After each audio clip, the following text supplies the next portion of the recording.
Z5 head 4 valves mga boss para sa ating XRM 125 FI or sa ating Wave 125 sa mga naghahanap dyan. Ito na siya mga busing. Ito yung cylinder head 4 valves na pwede sa ating 57mm na cylinder block mga busing. Ayan, 1922.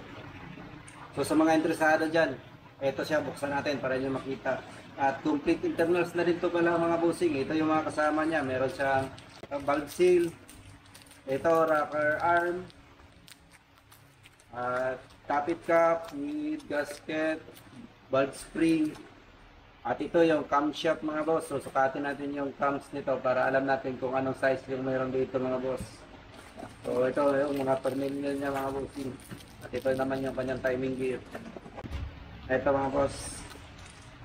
At yung pin para sa rocker arm, valve lock at saka retainer mga boss. So sa mga XRM 125 FI dyan o sa ating Wave 125, ito siya. So ayun mga boss, yung ating cylinder head 4 valves para sa ating XRM 125 FI. So sa mga interesado dyan, mag 4 valves. Sa mga XRM 125 na naka 57mm dyan na gustong mag 4 valves, ito na siya mga boss. So dumating na. Ayan siya. Yan, sa mga hindi pa pala nakafollow, kung interesado tayo ma-update sa mga paparating pa na parts para sa ating motor, pwede natin i-follow mga boss. Palagi tayo nag-update dito ng mga parts ng ating mga motor. So ayan mga boss, sa mga interesado pala nito, silipin nyo na lang yung ating comment section. Andyan yung location namin at andyan din yung mga number, pwede nyo tawagan mga boss. So ito yung cam, sukatin natin para malaman din natin kung anong size yung meron dito mga boss. So tara, sukatin natin.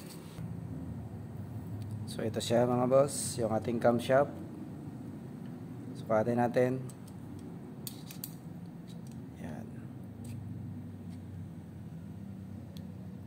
Okay. Meron siyang 6.2 left mga bossing. Ayan. So yung size sa bearing nito 6,000 mga boss, kung di ako nagkakamali 6,000 yung kabila kasi isa lang yung bearing na kasama mga bossing. Yung mga kasama niya mga bossing, oh, timing gear, cams, at tornilyo, ayan, tappet cap, valve lock, retainer, alas complete internals mga boss. So yung wala lang dito mga bossing is yung timing cover at yung manifold. So ayan yung ating cylinder head 4 valves mga boss, sa mga interesado dyan, mag 4 valves. XRM 125 sa ating Wave 125, XRM FI or sa carb, pwede ito mga boss. Ayan. Actually mas maraming gumagamit nito sa carb mga bossing. So ayan yung ating cylinder head 4 valves 57mm up mga boss. So ayan lang mga bossing, ride safe.